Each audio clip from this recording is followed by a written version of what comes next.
O dapat kasama natin itong susunod eh. Namiss ko Kanina to. dito eh. Oo. Kaya lang, syempre, uunahin niya si Papa P at saka si, si Enrique.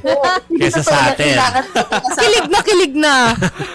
Talaga naman kanina. Di ba Oh. nakita niyo ba yung little soundbite ni Enrique Hill tungkol sa kanyang pagiging single? Yeah. Ready to mingle din siya. Sabi niya, open siya magka-love life. Kanina natanong natin siya sa behind the scenes bago magsimula ang New Frontier Theater, a grand event ng Manila's finest. At talaga naman napawaw tayo at napabili pa tayo ng blazer. Kasi naloka ako, ni-red carpet tayo ng Media Quest at pinasara ang New Frontier Theater lang naman at ginawang 60s vibes. At kanina nga, eto nakita nyo, ayan yung mga backdrop na grigodon ng mga stars ng Manila's finest with the top content creators dito sa Pilipinas. Kasama na rin syempre ang mga top media friends natin. At eto nga, na-chika ni Enrique Hill kung gaano siya ka-proud sa event at sa, sa production value na ipapakita ng Manila's finest. And not only that, mga kapatid, the story itself, and the production is gold, okay? Raymond Red, Moira Lang writing this. And not only that,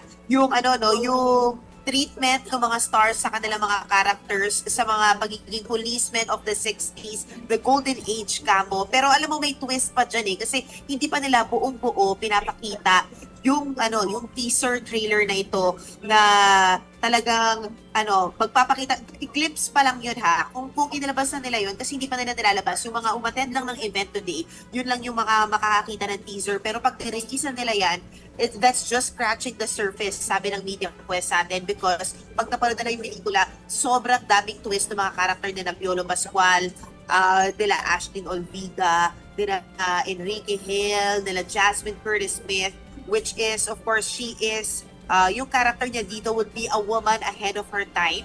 So, titingnan natin kung ano niya, relationship niya kay Papa P dito. At kung ano nga ba yung mga hurdles na kakaharapin nila. Ang nakakaloka nga rito is yung mga issues pala nung mga 60s, hindi na nalalayo sa mga issues na kinakaharap natin today, such as power tripping, corruption, and the like.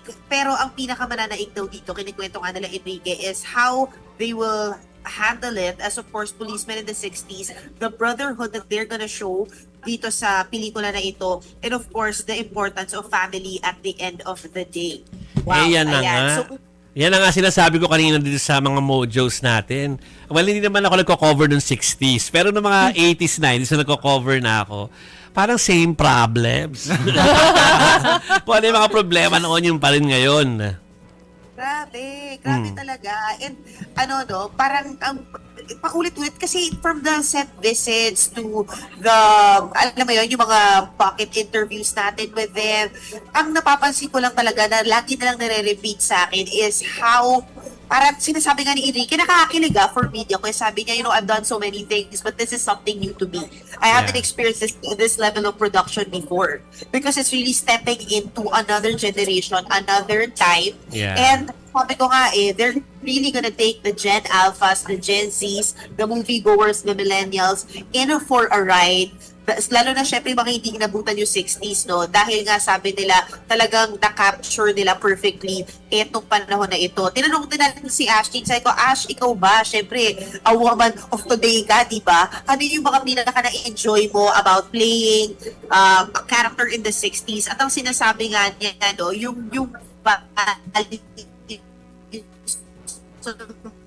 Bumibitaw na. kababaihan din doon. Talagang karakter niya kasi dito, syempre, isa siyang aktivista. Sabi nga niya, talagang natuwa siya to portray a woman of strength. And kahit na may mga, of course, challenges yung characters niya, yung character niya with the character of Piolo Pascual, makikita nila talaga dito na they gave it their best. At yun yung talagang aabangan natin sa mga stars ng Manila's finest. Siyempre, doon din kanina, sina Joey Marquez, sina Dylan Minor, Cedric Juan, at yung iba pa nating mga MQAA stars. And we're so proud of them, just seeing them owning the spotlight, owning the red carpet.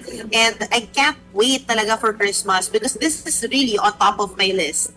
Same. Okay, happy weekend sa'yo. Meron ka show bukas. Yes, inay ko po, 10 a.m. At binabati ko lang ng happy anniversary si Mamu at si Papu. Ay, Happy anniversary! And thank you, MJ. Happy weekend sa'yo.